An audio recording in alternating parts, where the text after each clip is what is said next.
마이 모듈. 안녕하세요, 모더네이터입니다.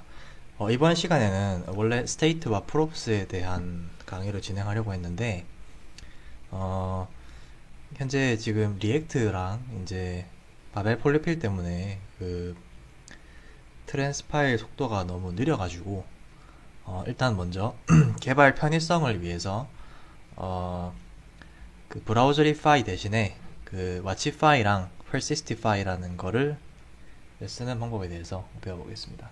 어, 일단 브라우저리파이 같은 경우는 예전에 이제 브라우저리파이 소개 영상 편에서 말씀을 드렸지만 기본적으로 이제 번들이 실행되면은 어, 얘기 안 드렸군요. 브라우저리파이는 이제 기본적으로 번들이 한번 실행이 되면, 즉 브라우저리파이가 실행이 되면은 어, 매번 실행할 때마다 이제 연관된 모든 모듈을 찾아서 이렇게 트랜스폼을 하고 번들하는 과정을 거칩니다. 근데 이게 지금처럼 이제 애플리케이션의 사이즈가 커지면은 상당히 속도가 느려져요. 매번 빌드할 때마다 몇 초씩 걸리고 이렇게 되는데, 이렇게 되면은 여러분이 뭔가 코드를 치고 세이브를 하고 이제 다시 브라우저로 돌아가서 확인을 하려고 하는데 아직까지 스크립트가 다 번들링이 안 되는 케이스가 종종 있습니다. 이렇게 되면은 개발 속도가 느려지기 때문에 중간중간에 끊겨서 집중하기도 힘들어지고 여러 가지 좀 문제가 돼요. 그래서 이거를 해결하기 위한 첫 번째 대안책이 바로 이제 그 번들링한 결과를 메모리에 올려놓고 이제 그 변경점이 있을 때 이제 그것만 수정을 해서 이제 빨리빨리 응답을 할 수 있게 하면 어떨까 해서 나오는 모듈이 바로 와치파이라는 모듈입니다. 와치파이. 잠시만요.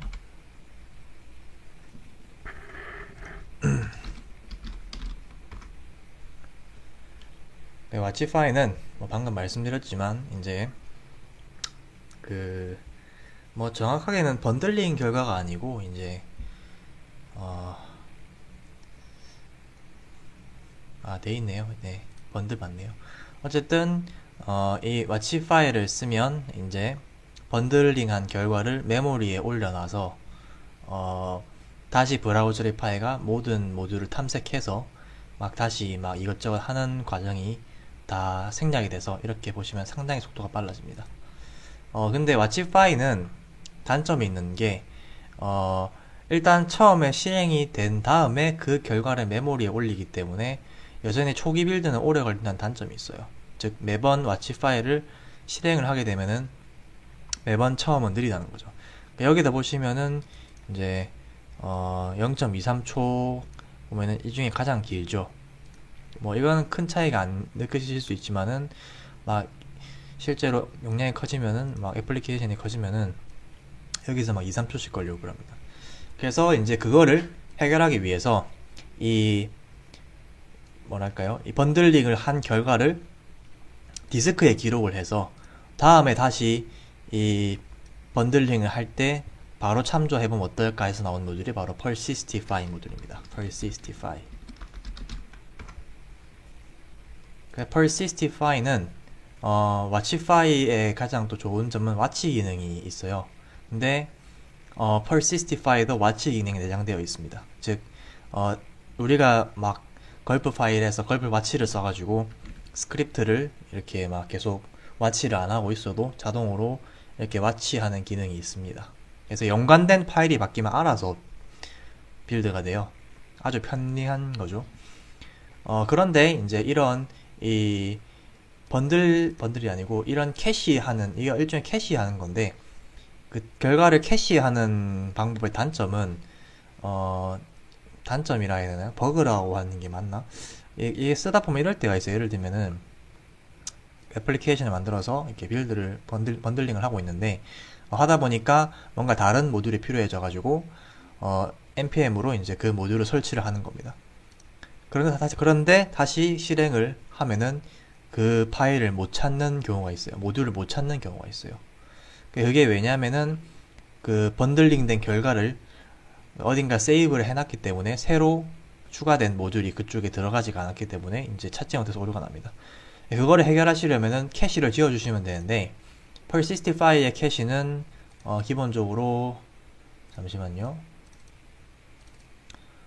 기본적으로 노드 모듈 안에 지금은 없네요. 그 노드 모듈 안에 이제 플랫 캐시라는 이걸로 만들어져요.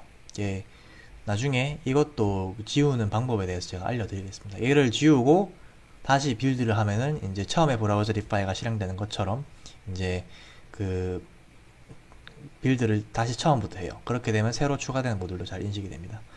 그리고 이제 이 persistify는 디스크에다가 이제 번들링 기록을 결과하기 때문에 다시 실행하더라도 여전히 빠르다는 장점은 있지만은 그래도 여전히 디스크에서 읽기 때문에 메모리에서 바로 불러오는 것보단 약간 느리고요. 그리고 무엇보다 맨 처음, 즉 캐시가 없을 때 실행할 때는 여전히 느려요. 이거는 어쩔 수가 없습니다. 이거는 개선이 불가능해요. 솔직히 브라우저 리파이의 이런 구조에서는.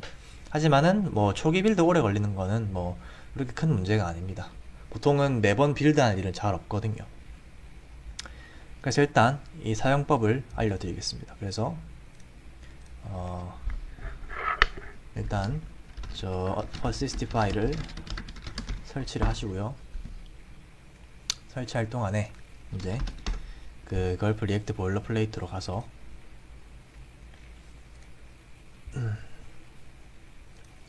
여기서 제가 persistify를 쓰고 있습니다. 그래서 브라우저 리파이가 없었던 이유가 바로 이겁니다. 브라우저 리파이 대신에 persistify를 쓰면 돼요.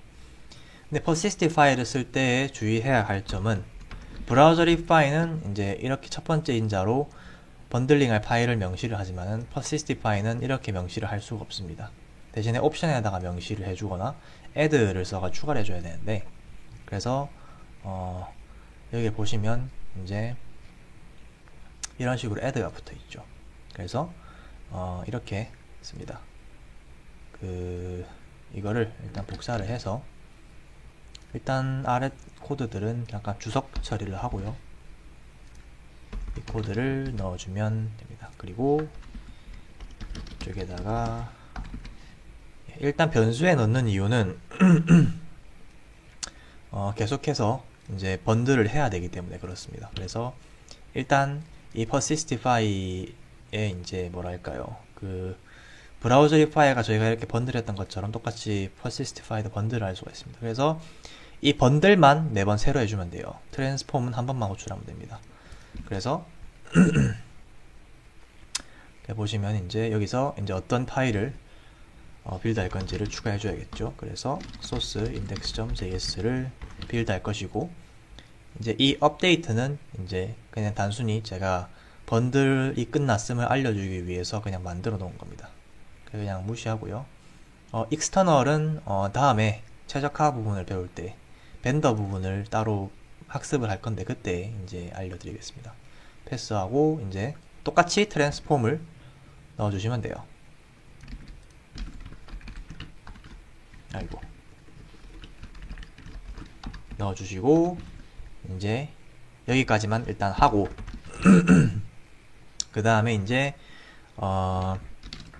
번들을 해야 되는데 이때 주의하실 점이 이 업데이트 할 때 이제 번들 이 업데이트는 여기 이거 호출하는 거군요. 제가 아까 설명 잘못했는데 이렇게 로그를 해 놓으면은 번들이 빌드 번들 persistify가 번들 될 때마다 이제 그 로고가 찍히고요. 이 onUpdate의 번들은 이제 여기 제가 아래쪽에 만들어 온 이제 내부에 있는 함수인데 이게 보시면 이제 여기서 번들을 하고 에러 처리를 한 다음에 이제 이거를 다시 걸프 스트림으로 바꿔서 이제 파일을 기록을 합니다. 그리고 is production은 이제 이 애플리케이션이 상용 제품, 즉 프로덕션 모드로 돌아갈 때 추가되는 거고 이때 어글리 파일을 써서 이제 난독화를 해요. 이게 스트리미파이는 나중에 알아보도록 하고 일단 이 부분은 생략하셔도 됩니다. 그리고 어쨌든 간에 그래서 이제 이거를 이 실행 결과를 이 번들 함수를 실행하면은 결과 값으로 이제 이 번들이 되고 이 걸프 스트림이 반환되죠. 그래서 이제 이 작업이 끝나면은 걸프가 이 태스크가 끝이 나고 이제 그 태스크가 종료가 되는데 나중에 이제 뭔가 사용자가 또 파일을 수정을 했다. 그러면 여기서 업데이트 이벤트 리스너가 번들을 실행을 해서 다시 번들을 해줍니다. 그러면은 바뀐 내용이 새로 저장이 돼요. 그래서 이 구조를 잘 이해하셔야 됩니다. 그래서 번들은 그냥 통으로 복사한 다음에 조금 손을 보겠습니다. 그래서 이것도 한번 복사를 하고요. 뭐 GUtil도 있으니까 얘도 같이 그냥 복사할게요. 복사하고 로고 찍으면 보기 편하거든요. 그래서 이 에러를 삼키는 메서드는 위에 있고 브라우저 싱크도 곧 알아보겠습니다. 이번 강좌에서는 말고요. 번들.js로 이제 이름을 해서 빌드라는 곳에다가 저장을 하면 됩니다.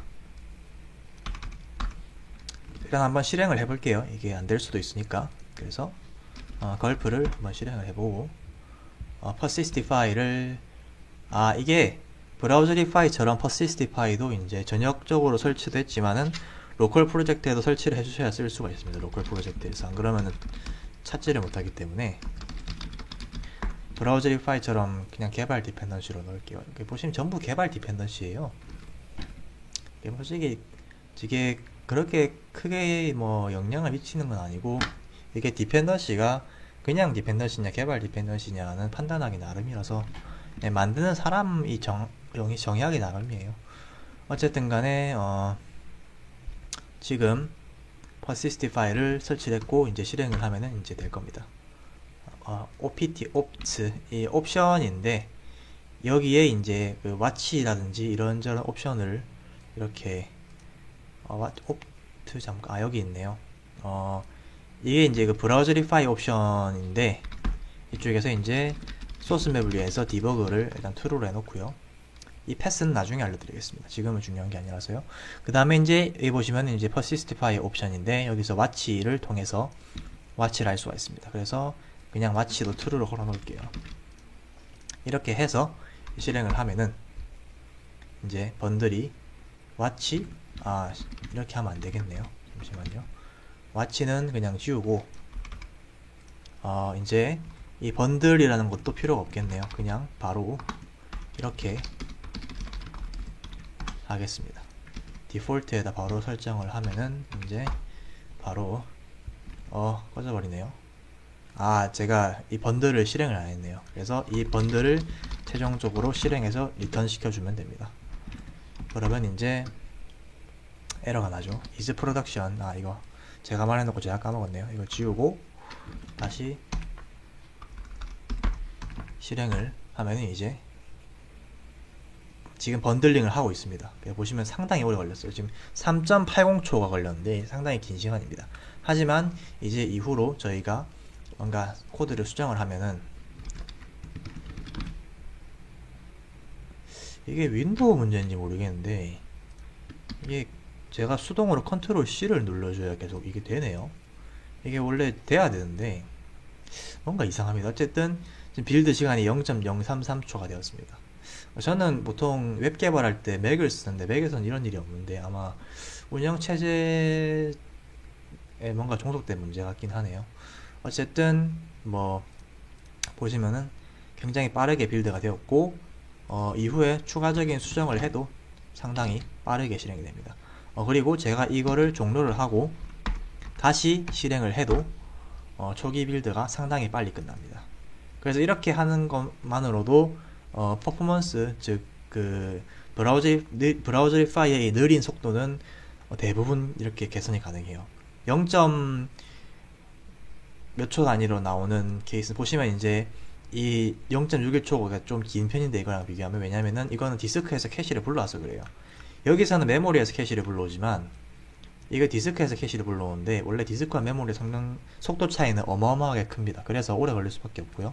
그렇다 하더라도 뭐 3.8초랑 비교하면은 넘사벽이죠. 그래서 이제 이렇게 하시면 됩니다. 그래서 다음 시간에는 이 persistify에다가 이제 브라우저 싱크라는 걸 써가지고 브라우저 싱크는 이제 뭐랄까요, 그런 거예요. 지금 저희가 보시면 서버가 없죠. 그래서 가상으로 서버도 띄워주고 실제 이제 저희가 이렇게 코드가 바뀌면은 자동으로 리프레시를 해줍니다. 그리고 단순히 리프레시 말고도 뭐 HTML이나 CSS처럼 페이지를 새로 고침해도 되지 할 필요가 없는 그런 리소스들은 단순히 그냥 리프레시만 시켜줘요. 리프레시가 뭔 말이냐면은 그러니까 리프레시라는 말이 애매한데, 그러니까 리프레시는 이거예요. 그 페이지를 새로 고침하지 않고 바뀐 거를 바로 보여줍니다. 반면에 이 스크립트 같은 경우는 그게 불가능하기 때문에 보통 새로 고침을 해줘야 돼요. 그래서 이거를 새로 고침도 영어로 리프레시긴 하네요. 헷갈리는데 그냥 용어를 그냥 일단 확립을 하겠습니다. 혼돈을 피하기 위해서 리프레시는 그냥 새로 고침이니까 말 그대로 이제 이 브라우저를 새로 고침하는 걸로 그냥 그대로 이해를 하시면 되고요. 이렇게 그 아까 말한 HTML이나 CSS처럼 새로 고침할 필요 없이 바로 변경사항을 보여주는 그러한 것들은 그 브라우저 싱크에서 바뀐 코드 내용으로 바로 업데이트를 해줘요. 그 실제 현재 실행되고 있는 이 HTML 웹페이지에서 그때 이거를 그냥 뭐 인젝션이라 부르겠습니다. 인젝션이라는 게 뭐 주입한다 이런 뜻인데, 실제로 브라우저 싱크를 쓰면은 인젝트 되었다고 떠요. HTML이나 물론 HTML과 CSS가 변경되었을 때 자바스크립트처럼 새로 고침할 수도 있어요. 근데 뭐 자바스크립트는 새로 고침을 해야 이제, 왜냐하면 새로 고침을 할 수밖에 없는 게 단순히 변경점을 찾아서 업데이트하는 게 거의 불가능합니다. 왜냐하면 프로그래밍적인 요소이기 때문에. 반면에 HTML과 CSS는 레이아웃과 관련된 레이아웃이나 단순히 이제 이 문서 내용에 관련된 거기 때문에 새로 고침을 하지 않고 그냥 바뀐 내용만 살짝 변경하는 것만으로도 보통 문제가 없어요. 그래서 다음 시간에는 브라우저 싱크를 써서 HTML과 CSS가 변경되었을 때 이제 그거를 리얼타임 실시간으로 인젝트해서 바뀌는 점을 볼 수 있게 하고, 그 다음에 자바스크립트가 수정되면은 빌드가 끝나는 즉시 이 해당 페이지를 새로 고침시켜줘서 좀 더 편한 개발 환경을 구축하는 방법을 알아보도록 하겠습니다. 감사합니다.